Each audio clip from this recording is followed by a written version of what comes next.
It has a lot to do with that. How many know if you struggle with paying a light bill, phone bill, gas bill, telephone disconnect, and no, wrong space. How many know we definitely need money, right? Definitely need money. And so I know she's going to come do a great job because number one, I like the fact that money's going to teach me how to get money. I'm going to say that again. Listen, money's getting ready to teach me how to get money. I'm going to step into the church zone just one moment. The problem why we don't got no money because we hang out with folks who don't have no money. I said somebody get ready to come teach me how to get money who got money. I like that. Right? How many know there's some, when I talk to my clients, I deal with them because many of them have what we call economic failure. Economic failure. They're afraid that they're going to fail. They're afraid that they don't have enough money or a lot of money. So this class is just going to help jumpstart you, right? That's one of the things that with my clients, I try to help teach them about money, right? And so I think that is important because I want to see everybody have money. Because I want to be able to call you and someone, come on, can we go on a ride? Can we go here? Can we get on a plane? Because I'm going to stay on a plane. Right? I'm going to get on a plane or I'm going to get that coach. I love to travel. How many know you got to have money to travel? Right? So I'm excited about the next one. This one is more exciting to me. Well, both of them are really exciting because I'm their mentor. And so I love that. But this one right here, ooh. Yes, y'all. Yes. So if I see her go past her time, I'm gonna wheel her in. All right, guys, because she definitely would talk. But I have the opportunity to just watch how she's sorting in the world, how she's sorting financially, how they're sorting financially, right? And so, listen, whenever you have somebody around you that have money, if I was you, I'd get close to them. Right? One of my mentors that I really, really love. How many know Larry Holmes? Y'all got scared to raise your hand. Right? So his daughter is one of my mentors. Right? So I believe in money. Definitely believe in money. And he's doing very well. Right? And so listen, I'm not going to hold you any longer. We're going to bring Dr. DeLandro up. Come on and put your hands together for her. So excited. Now that she's also one of the pretty girls. Right? So I'm going to have her introduce herself. And I'm glad that she has her e-books with her. So listen, you don't know. I may come back up and donate 5 of them, right? You don't know. You don't know what I'm going to pull out my pocket next. That makes sense? So if I was you, I would definitely listen. So Dr. Landry, I'm going to turn it over to you.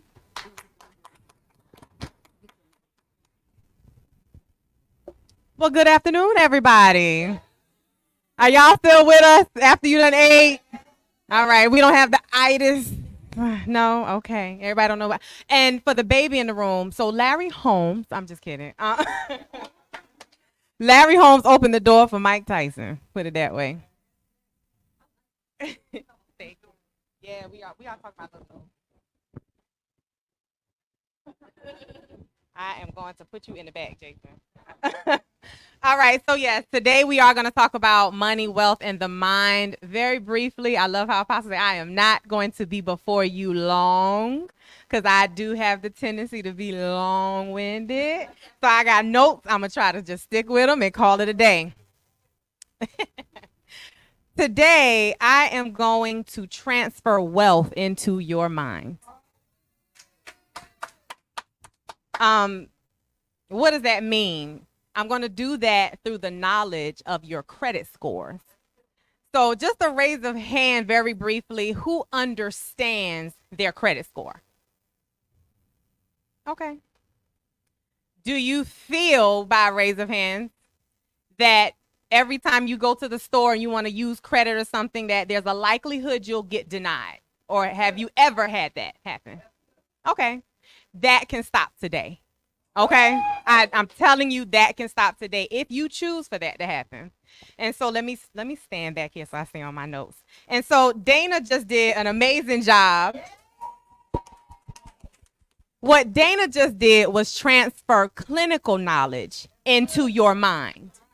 So right now I'm going to give you just a couple of keys to put in your little tool belt. You get what I'm saying? That's all this is. And so, but when you get this knowledge, what are you going to do with it?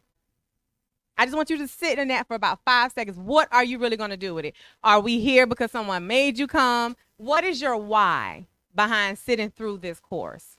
You don't have to answer me. That's for you to sit on.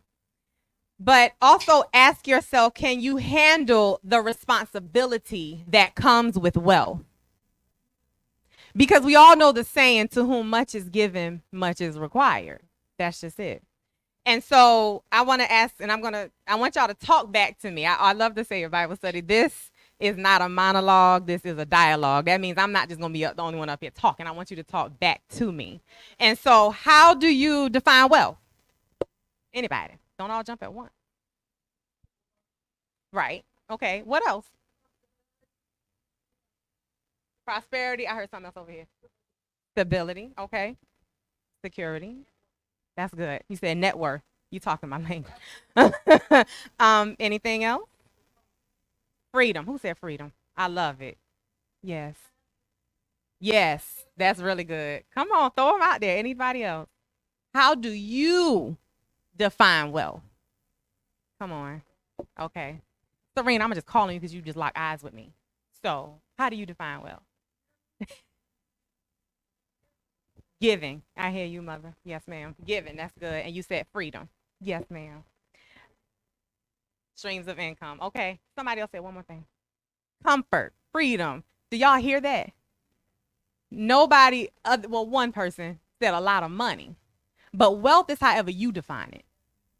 And so when you understand that, it then begins to kind of attract to you as well. It's not just money, although we are going to talk about money, but we are also talking about wealth and your mind. Whatever you think wealth is what it's going to be. Okay? However, Webster's dictionary defines wealth as, and I like to look at root words and all of that too. The historic meaning of wealth in Old English was health. So if you think of your physical health in alignment with how Dana just taught us about more of your mental health, how is your wealth health? I'm tiptoeing into credit, okay? So the same way you go and you do your annual physical on your body, right? You need to check on your credit just as often, at least once a year. That's a nugget from the workbook. You have to check on your credit, the full report, at least once a year. I'm not even talking about score yet. That is like doing an annual physical on your finances. Okay? Everybody still with me? And I'm not going to be before you long. I'm really trying not. Because it's a lot. I'm sorry. Yes, ma'am. I forgot we had a whole slideshow. All right. Can you be trusted with a wealth transfer? I know this is not a churchy event, but I'm going to use this example anyway. Those of you that may know the story of Ananias and Sapphira, his wife, they lied to Sapphira. Thank you. They lied to the Holy Spirit. How? They came into some money. Somebody asked them about it, and what they did was they gave some of it and hid. Thank you. They hid the rest. And when asked about it, they said no, they didn't have it. If y'all know the story, what happened to them? They dropped dead. We continue to play with it. Your money and your wealth can be passed down generationally. I just want people to understand how important this is. And so I just use that story so that you can understand money is a consequence to your own behaviors, but having money also has consequences. Consequences are not always negative. Consequences aren't always positive. But again, we're going to get into that. And so when I came into the realization of your wealth also meaning your health, when that realization hit me, I really stopped and I asked myself, I said, well, is my money healthy? Is my money, thank you. Nadia's keeping up with me because again, I forget we have a slideshow for y'all. I said, is my money healthy? And the way that I did that was through checking on my credit report. So you can check on your credit report for free. You don't know already, like freecreditreport.com or annualcreditreport.com. There's different avenues you can check it. But you don't just want to focus on the score. You want to look at the whole thing. And so I said, am I taking care of my financial health? How many of us can comfortably, if you want to say, I'm taking care of my financial health? Working on it is taking care of it. Okay. Working on it means you're not ignoring it. You know, just like how babies can have that diagnosis of failure to thrive, so can your finances. Okay. So you don't want to negate or ignore and say, I'll get to it. And hopefully by the grace of God, when I get to the car dealership, it'll go through. No, you need to work on it beforehand. I see you. Congrats. Also ask yourself, is what I'm doing to my money slowly killing it, or am I building it up to be everlasting? Money's powerful, y'all. So I am going to jump for a second into the 4 types of wealth, as you can see on the screen. Jot it down. The 4 types are financial. Remember some of the answers y'all gave around the room. Social, what you have, and social status. In society, many societies across the world, social status matters. Look at the Kardashians. What do? Not downing them, but they're wealthy. They have status, and that's what brought their wealth. And now you can have charisma, and it bring you wealth. What do you have that can bring you wealth? That's right. So time. Some of y'all got a whole lot of time on your hands. That's why y'all room look like the thing that, I'm just kidding, Dana show. But seriously, time with family and friends. I know Shamba mentioned freedom. That's what me personally, that was one of my biggest things to wealth. I wanted freedom. Doesn't mean there's a whole lot of zeros in the bank, but I wanted freedom with my family. That's one of the biggest things for me because that's time that you don't always get back. And many of you know another eye opener, my eldest just opted to go to the summer program in college, and it felt like 18 years just flashed before me. It was like, whoa, did I really maximize my time with my child? I didn't, if I'm being real. And many of us have, and many of us haven't. But again, that's my definition of wealth, okay? Then also your health. You can't make money if you don't feel good. If you don't take care of your health, what happens? If you don't take care of your health, what happened? You can't do anything. Or if you do something, it is going to be poorly done because something else inside already has your attention. So you have to take care of your health. And remember, who remembers what the root word of wealth was? It's your health. And there's a meaning behind that. That's right. So the 3 principles of wealth: earn, save, and invest. I go to a lot of financial conferences and meetings, and a multimillionaire came in the room, and he said that's how he made his money. Those 3 principles right there. And it seems so simple, right? 3 little words: earn, save, invest. But what are you earning? Right now, you're earning a plethora of knowledge. It's up to you what you do with it. Okay? Are you saving your money? I just started. I'm being honest. I just started because I like to spend. But you have to define your own principles as well. But you earn, you save, and you invest. I mean, being real, how many of us know how to invest? I see one hand. Okay, just a little bit. If you don't invest your money's going to invest into someone else. So serious. So you invest when you go to the gas station. You just help that family pay for their bills. You invest when you go to the hairdresser and I buy my wig. You invest in a company. You're investing in other things. Why can't you invest in yourself? That is so powerful. Nicole, you ain't had to laugh that hard. All right. Next, thank you. So I don't care how much people try to say I'm not worried about money. That's a lie. I don't want to. I don't need too much money. That's a lie. I don't care if I got it today. I don't want. What is it? I'd rather have Jesus than silver and gold. I want both. Okay. I'm just saying. So if you're being honest with yourself, there's something all day. If it's not money that's on your mind, something regarding money is on your mind. We have over 50,000 thoughts per day that Dana mentioned. However, how many of those thoughts have the root of money in it? Most of them. Even if it's, I got to hurry up and I got to leave work quickly so I can go and get my child from daycare. You paid for daycare? You paying for the gas that's in that car? You get what I'm saying? You leaving work early, clocking out, maybe missing a few dollars, whatever it may be, but it's still tied to money. I'm just being real.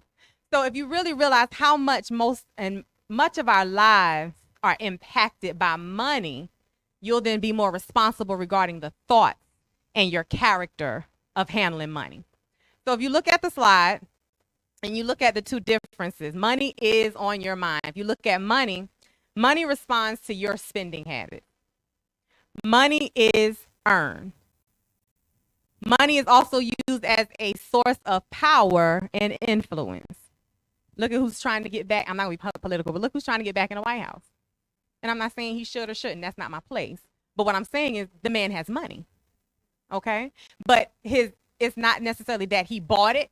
Just knowing that he has a lot of money has been very powerful and influential for an entire political party. Let's be real. And also, money has negative and positive consequences, as I mentioned.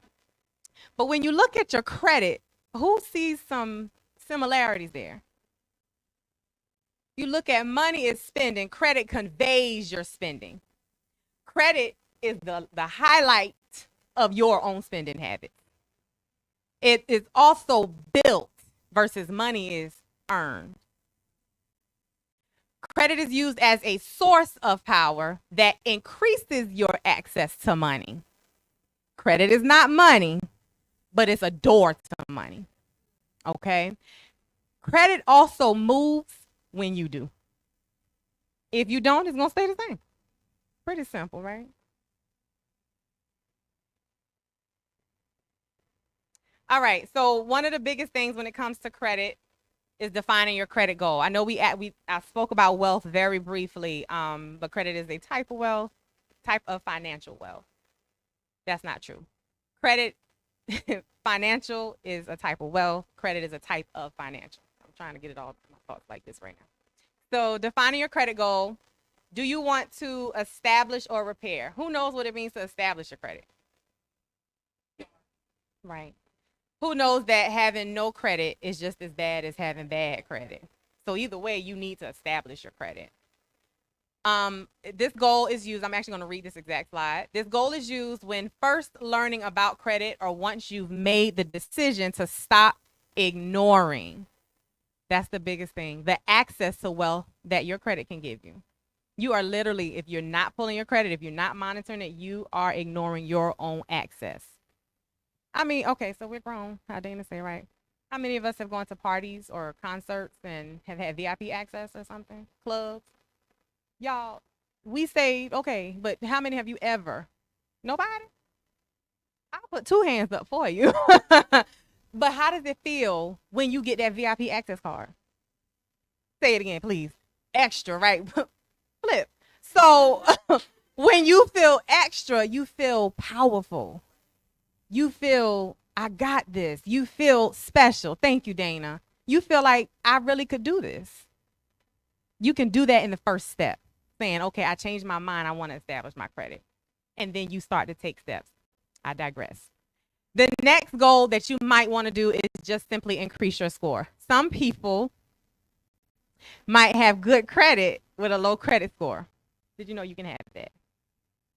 You can have a very good report and a low score that is still tied to your spending habits. And so by increasing your score, this goal is attained by your credit habits that are directly linked to your spending. Increasing your score, it just simply gets you to the door, If you have a high credit score or a decent credit score, matter of fact, you can buy a house with a 580 credit score. Let's start there.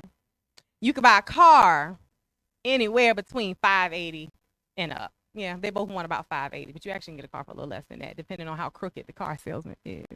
Been there. Got my first Benz at like a 560. Had a mortgage payment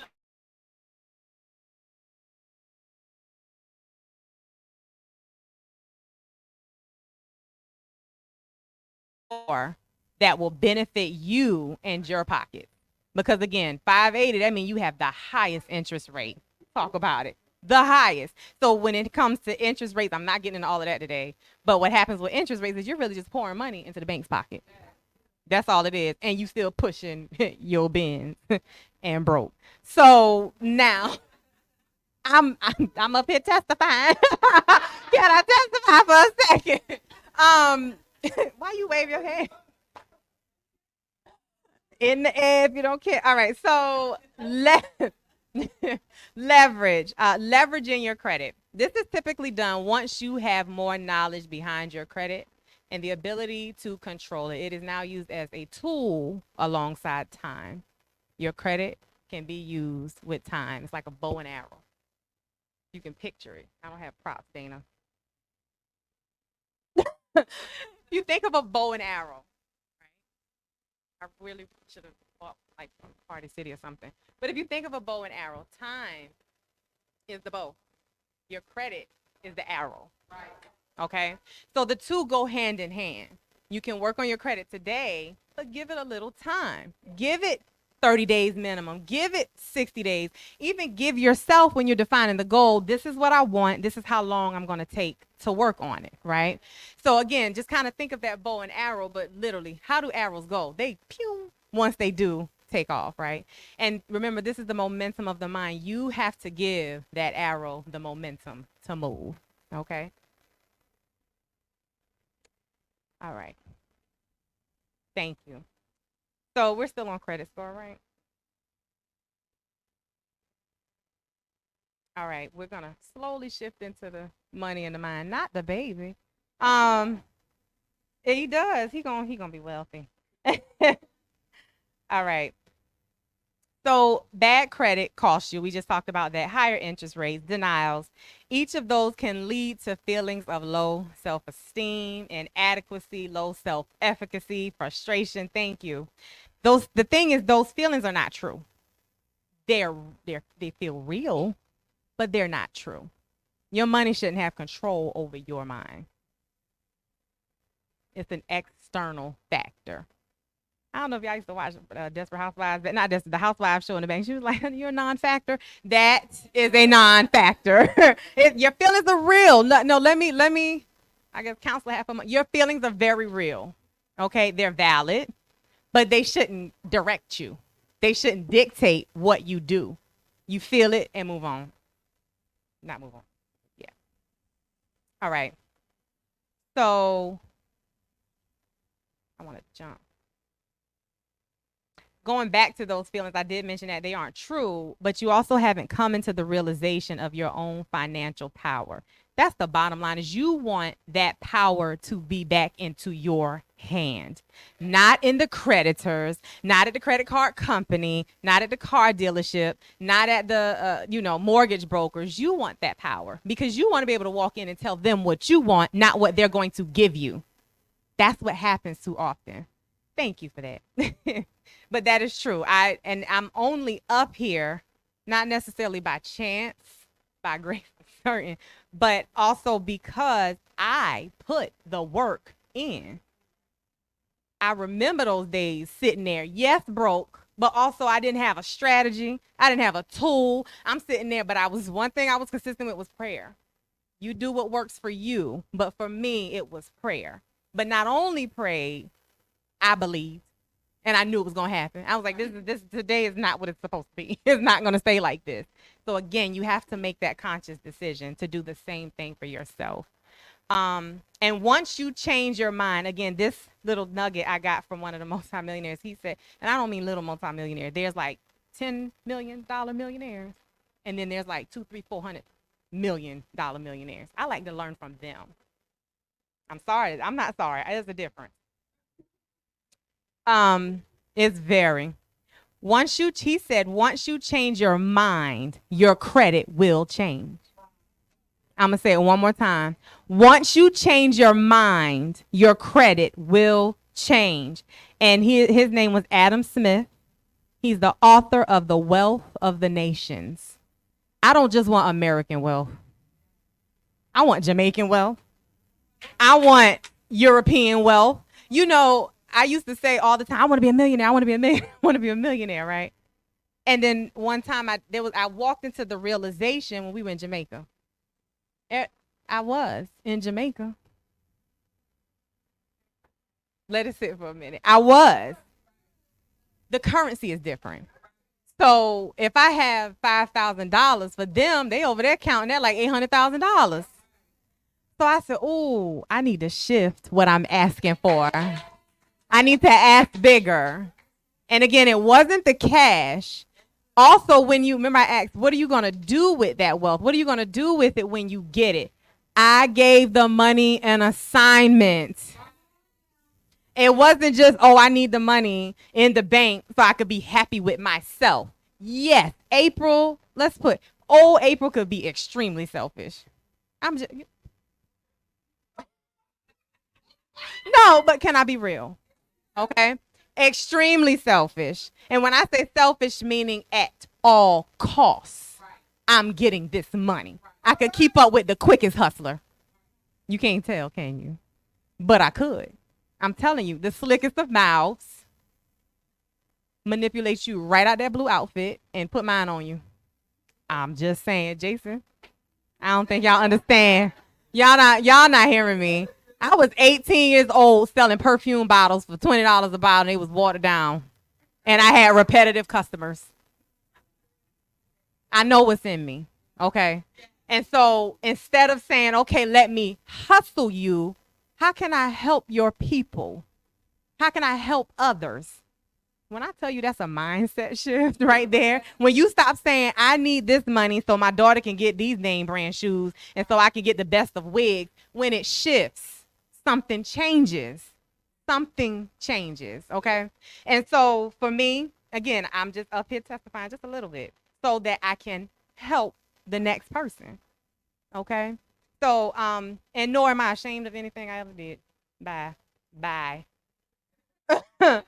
Bye. I'm being honest.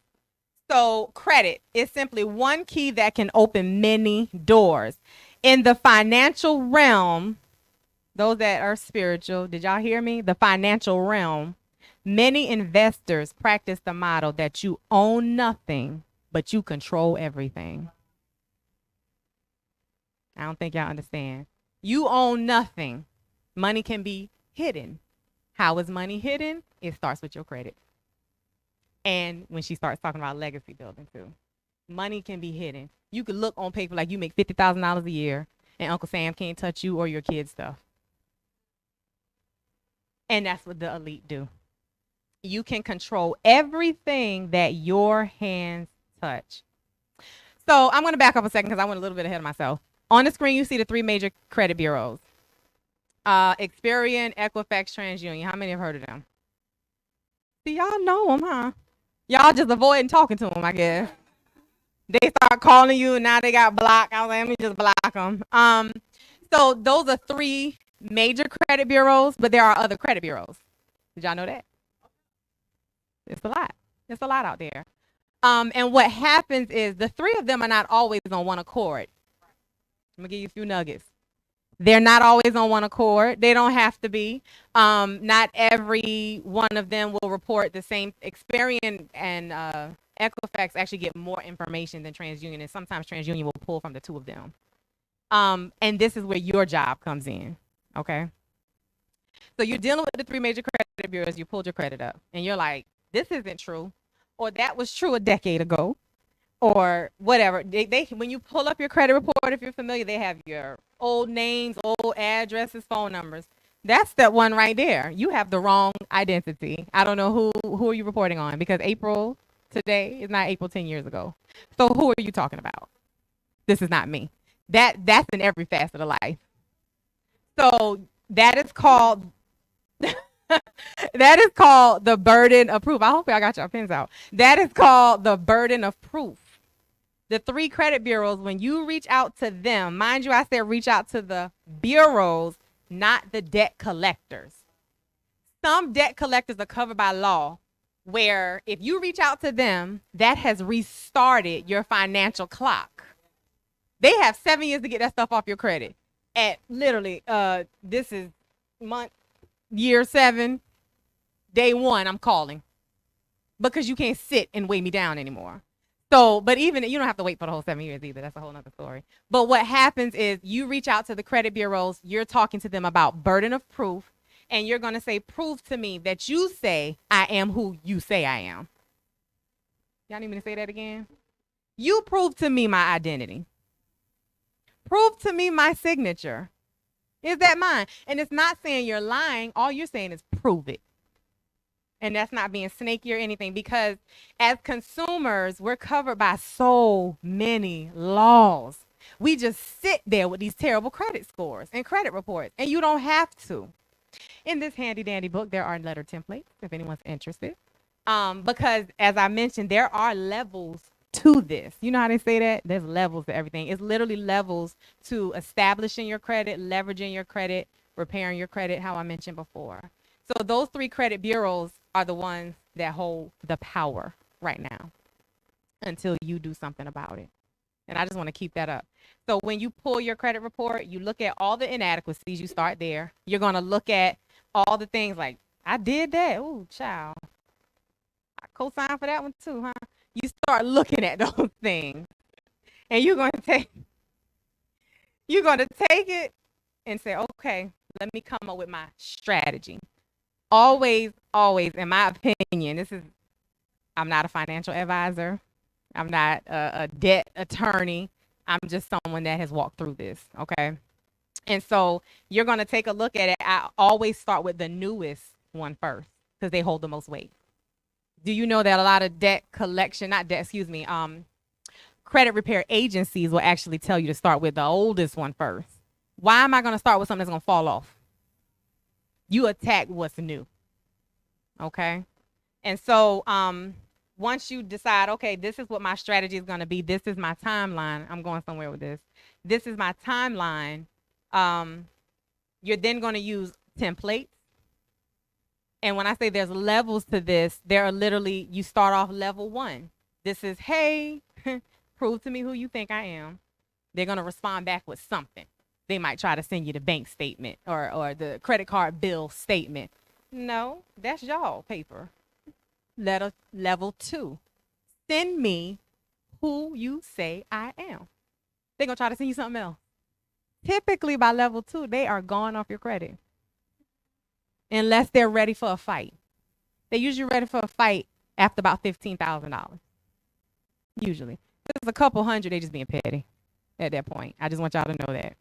So you may see the letter templates and be like, this is so overwhelming. I don't know if I can do this. I don't know if you might not reach every level. You haven't even tried the first one yet.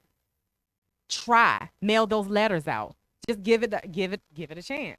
And a lot of times, I'll be honest, I sent a whole lot of letters out, and it took about 60 days, and a majority of them were gone. They didn't even respond to me. I was like, hey, you couldn't prove who I was. Couldn't prove it because I was ready. Ready. All right.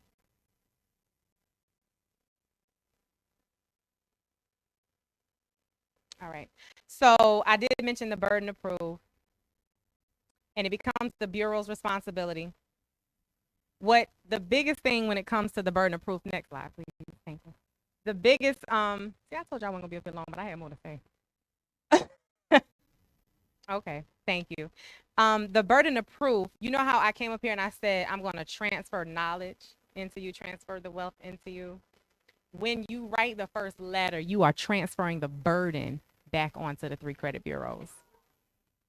When I mailed those letters out, it was literally like, it was literally like an exhale. Okay. And I just want to encourage you today to do the same if that's what you want, if that's something that you've been eyeballing, if that's a nice car that you want, if it's a store card, if it's higher.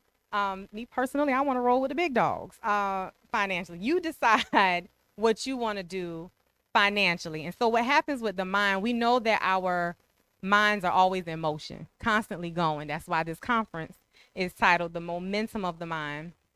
But that's why I was here today, was to talk about your money in motion. I don't think y'all understand. So now I take that back. You do understand. I'm sorry. But your money in motion, your money can only move when you tell it to move. Your money can only do what you do with it. Yeah. Talk to me. Student debts are not going anywhere, but you still have power. Okay? Depending on your work industry, depending on how long you've been in the work industry. You have been with me for 2 years. You have 2 years canceled. Right there. 2 years canceled. But what happens with student debt, you have to put the work in and put your paperwork in and renew it every year. Again, it depends on your work industry. If you work for a nonprofit, if you work in a hospital or school setting, especially in an underprivileged, there's a plethora of places where you could work and you will start to get your student loans canceled. So for student loans you have, they designed it for you to pay them back over a 10-year period. But what happens is the public student loan forgiveness, I thank you for asking that, because a lot of us have been hit with that.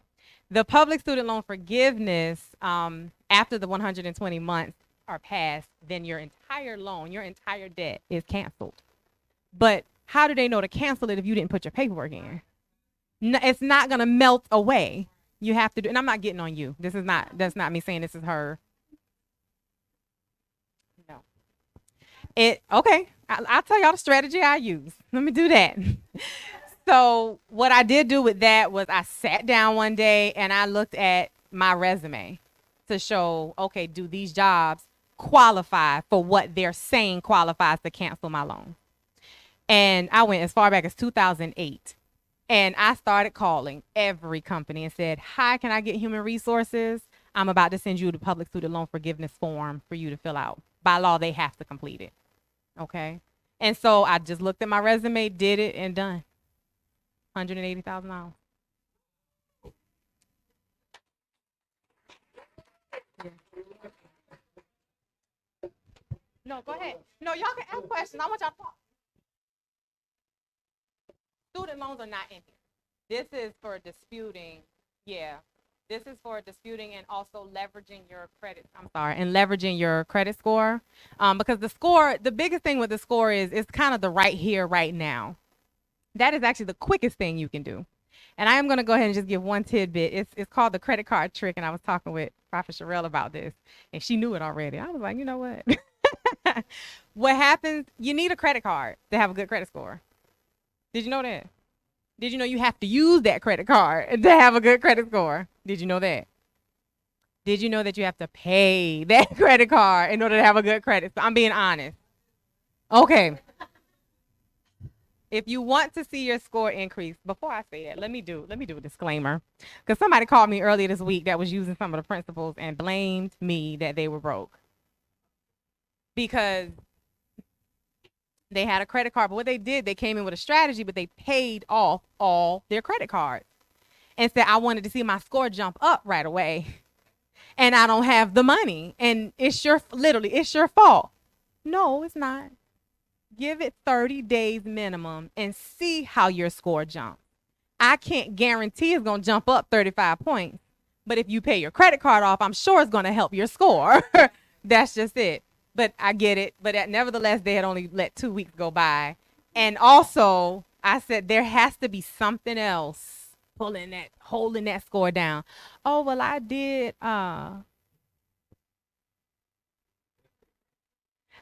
have something from somebody on their Discover card, and I was helping them out. I can't help you then. I can't. And a lot of us people pleasers are trying to be nice and helping others. You messed yourself up in the process. But do you know that's the easiest thing to get off your credit? When you co-sign for somebody else. Because that's their debt. Prove to me who you think I am. How you don't know they didn't forge my signature? You're not saying you didn't, but you're making them question themselves. I'm just being honest. Don't lie. I'm so serious. You don't.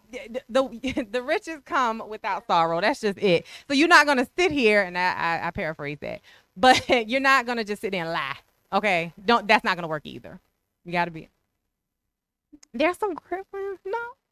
Well, no. Just if you just question them, and by trade, the audacity, I'm an investigator, and so I don't have a problem questioning you. To you, blue. I was ready to fight. But it wasn't just, oh, because I want good credit or because I want a higher score. I was opening the doors for my children.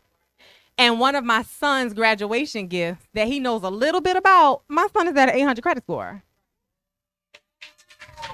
And he cannot touch it. He's not ready to touch it. You don't want to give something too soon either. And so I'm just setting them up for their inheritance now. I can't give you the cash because I don't have it myself all the way yet. But I know some other things I can give you. So denied is not my kid's portion. I'm not worried about that. But it doesn't have to be for yours either. You get what I'm saying? So, and again, it's the little tips and tricks that work that make it shoot up like that. So going back to the credit card trick, you have a credit card, I don't know, $100. Let's just say $100 credit card. And your bill is due on the 30th of every month. 12 days, I hope you got your pen out. 12 days before the bill is due, not the statement date. 12 days before the bill is due, you're going to pay 80% of that bill. You shaking your head, yeah, you get me. And it works, see, when you get knowledge, share it. On the due date, you then pay the remaining 20% if you have it. If you don't, you've done enough with that 80%, you gonna see your score shoot up, so. There you go. She just said it. Say it a little louder for me, please.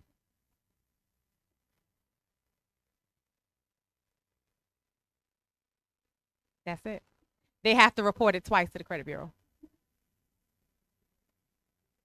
It is on your, it's on your statement. It's on your statement. There's the date. The statement date is simply the date that they gave it to you. The due date is when the bill is actually due. Okay. So, and I stumbled across that accidentally because I wanted to rent a car and I wanted to use my credit card. But the credit card was like halfway maxed out. So and I was like, okay. So I went and I made the payment so that just so I could use the card. And when we came back, it was for travel. When we came back, I had it. Thankfully, I just paid the whole credit card off. The next month, that's why I said give it 30 days, y'all. Just try to give it 30 days to start. The next month, my score shot up like 54 points, I think it was. It's either 34 or 54. I do have it. It was humongous. And I was like, whoa, what did I do? So again, putting work in, I look back at the bank, my transactions and things. And I said, well, I made the payment twice. And what happened was the credit card company called me and said, did you make the payment in error? I was like, I didn't. But see what you're up against, right? Because they were willing to credit it for the following month. I said, no, keep it there. Keep it there. It's already paid off because if you send it back to me, I'm going to go buy something. If you credit it for next month, I'm going to use the credit card. And so what then happens, she said, no, we typically don't get double payments in a month or in a billing cycle. And so I was like, oh, okay, no problem. And then I saw it later on my credit score. It was over from there. Do you hear me? It was over. I said, wait a minute. What did I just stumble upon? And so I just thought that was amazing. That is one of the credit card tricks. Another one, okay, if you want to establish or repair your credit, you can do how I did. My credit was so bad. It just is what it is. Y'all, I enjoyed my 20s. Do you hear me? Enjoyed it. And what I did was I got a secured credit card. Remember Dana mentioned investing in yourself, right? Getting a secured credit card to repair your credit, that is a form of investing in yourself, even if it's $200 or $300. Once you do that, and after a couple years, they actually started increasing the credit limit on those cards. But that was how I got the jump start. I got just enough to purchase a house. And that was before I started Real Credit Repair. Does that make sense? So, but you also don't want to get to a point of just enough. And I said this to Ashley in the back. You also want to stay ready so you don't have to get ready. And so when it comes to your money, your finances, you want to make sure your credit stays good. Once you get it to a certain level, you want to keep it that way. Because you have personal credit, absolutely. I know I'm almost out of time. Okay. There is personal credit, but how many business owners do we have? Or aspiring business owners or entrepreneurs? Come on, don't be shy. Raise your hand. It's the place to do it. Right. How many of you have business credit? Talk about it, Shalom. You got to have business credit. And that's also not only to leverage your business, but to grow your business. I learned some things along the way. But your business credit is initially established on your personal credit. And you have to have higher personal credit to get business credit. You can get into an FHA house for 580. But you sure can't get no business credit with 580. You can't get no business credit until at minimum 720. They're not even, you're going to look, laugh, and close their laptop. I'm so serious because they did it to me. I used to get denials back so quickly when we first started. Yes, sir. The Duns. Can you talk up a little bit louder? Yes, sir.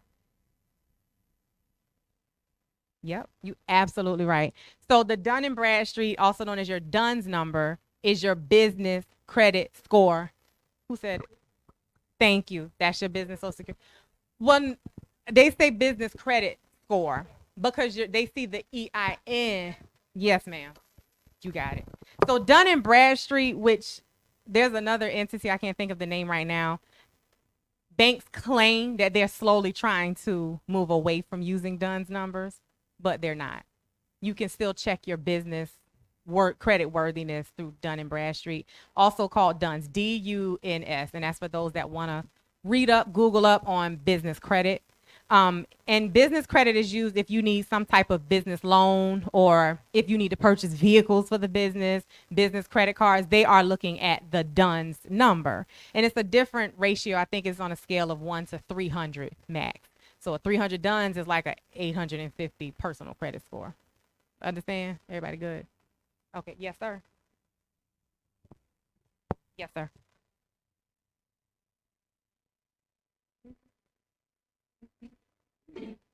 Talk.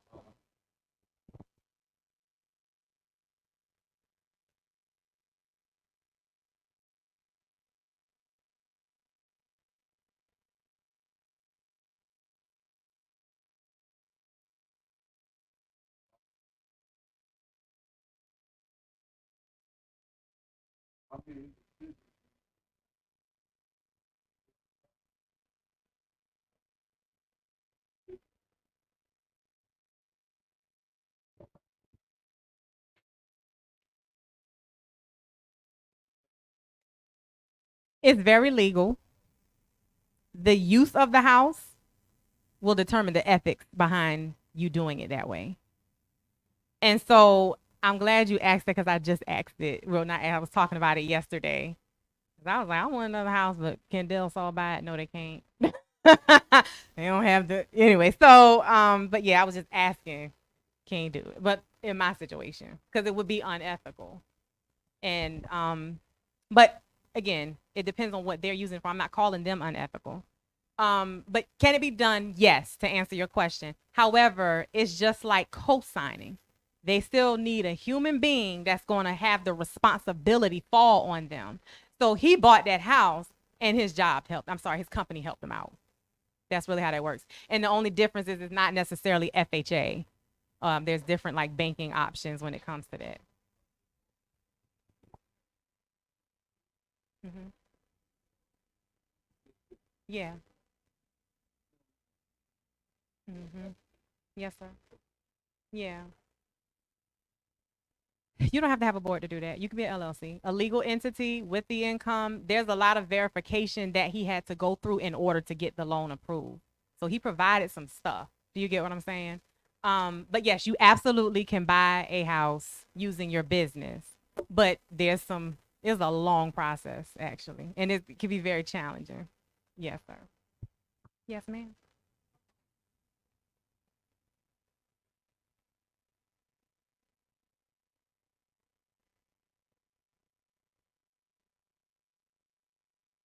Mhm. So you're looking at, it's called Dun and Bradstreet. Me personally, I paid for mine to go on Dun and Bradstreet, because they're a whole corporation like the credit bureaus, but it's only for businesses. And so you go on Dun and Bradstreet official website and you just follow their prompts. That's it. Yeah, I put the EIN and everything, and it came up the same day that I had no business credit.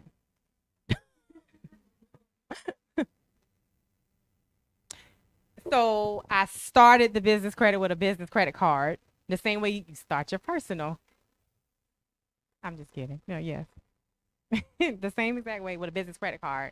After that, I got the card. It opened the door for us to get our first program van. Y'all remember that, right? We got our first van. So now having that credit card in the van, it started something. And yeah, and it pays on time. Yeah, the same way you do your personal credit. The same way. Yes, sir. Yes, please.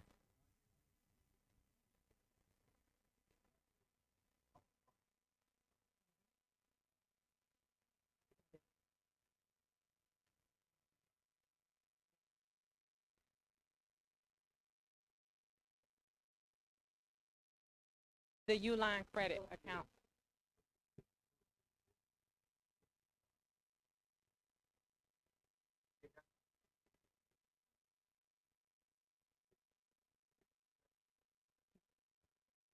Yeah, thank you for that. So, but yeah, you absolutely can use the Uline credit, but that's a line of credit.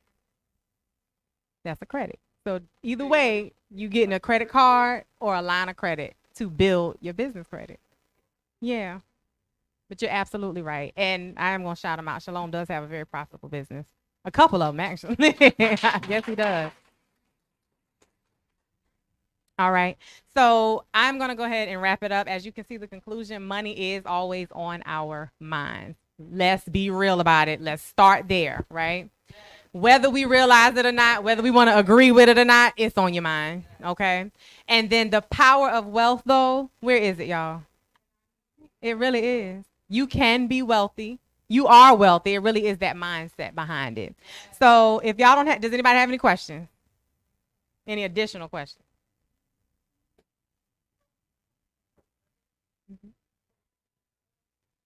Yes. So in the dispute letters, and again, I'm going to keep plugging it. I have a manual up here. I know you have one already. There is a manual up here. And what happens is there's levels to the letters. And that first level is, hey, prove to me who you think I am. And then you go from there if you need to, based upon the creditor's response. That's it. Not the creditors, I'm sorry. The credit bureau's response.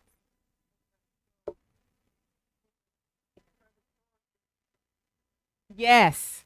Yes. Did I not say that? I'm sorry. So, do I highly recommend no contact. Once you've decided I'm going to fight, no contact with the creditors. Contact with the credit bureaus only. Because you don't know that one phone call done pulled you back into another 7 years. Okay. And so what we're going to do, we got to open up for questions and answers because I'm going to give away 5 of her books because y'all asking the questions that she has in her thing. Is that fair? Yeah, fair? Have y'all enjoyed yourself so far? Awesome, right? And so I didn't want all the questions and answers to come out without me having the opportunity to make sure if we can do that. So I am going to donate to 4 of her revived credit. Can you tell them how much it is? Right? So somebody tell me about what was the name of the 3 credit bureaus? Oh, that's a wrap. Come on, sweetie. Come on, stand up for me. All right, well, come on. You don't already have a copy, right? Oh, no, you got it. You got it, sweetheart. She already got one. Oh, isn't that nice? I like that.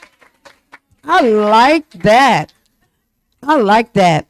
One of the things she told you not to do. How many can remember something she told you that not to do? What you got? Come on up here. Somebody been listening. Come on now. Now hold on now, all of their souls. All right, do you want to ask 2 questions?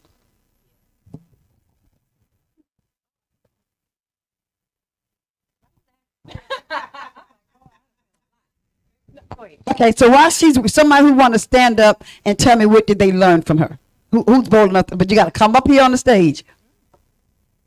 Ooh, ooh. That's all right. Y'all took too long. Y'all took too long. Y'all moved too slow. Sit down. Ma'am, sit down.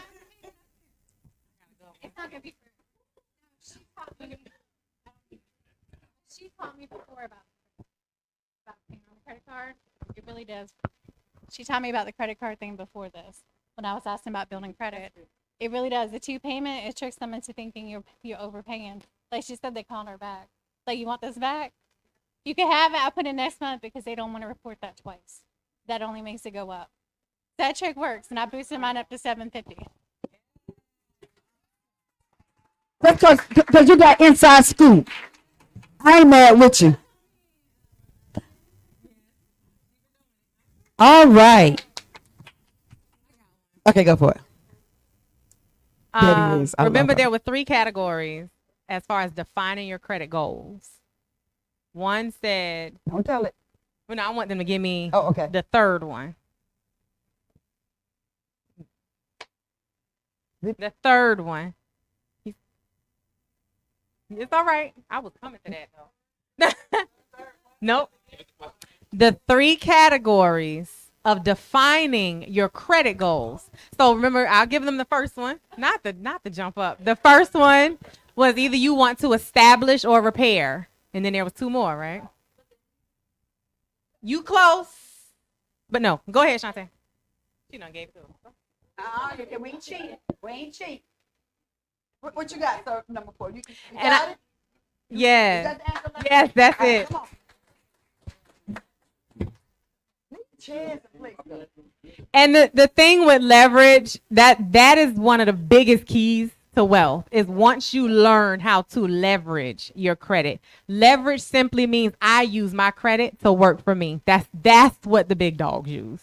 They leverage. Yeah. All right. Is that it? How many we give away? We got 2 more books. Oh, we got 2 more. All right. So what did the multimillionaire tell me? Somebody was already kind of spitting it out. It was 3. That is one of them. That So is yeah, one go of ahead and them. take That it. is Yeah. one of them. How was the question? One more. The 4 types of wealth. Mm-mm.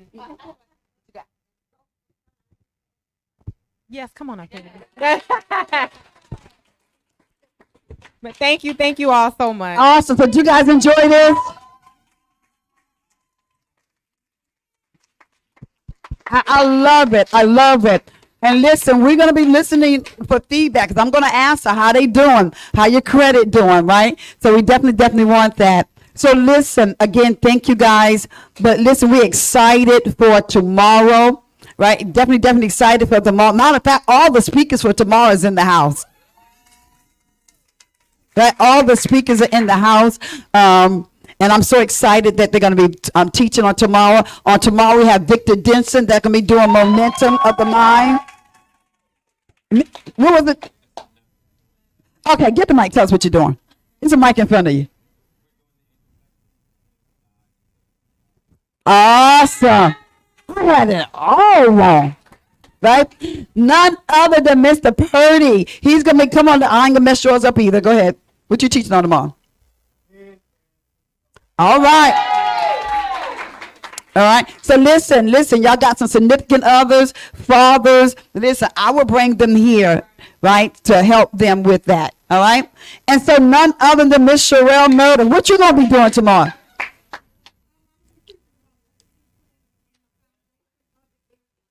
Awesome. Awesome. So we're super excited. Listen, I just want to say thank you guys for showing up. It meant a lot. It's showing us that your mental health matters to you as well, right? And so because it mattered to you, it matters to us, all right? So we're going to be tracking you, seeing what's going on, right? I will track you and find out what you're doing. All right. So listen, that's all that we have for today. Please feel free if you want to get some of the snacks and all of that. But again, thank you guys for coming. All right.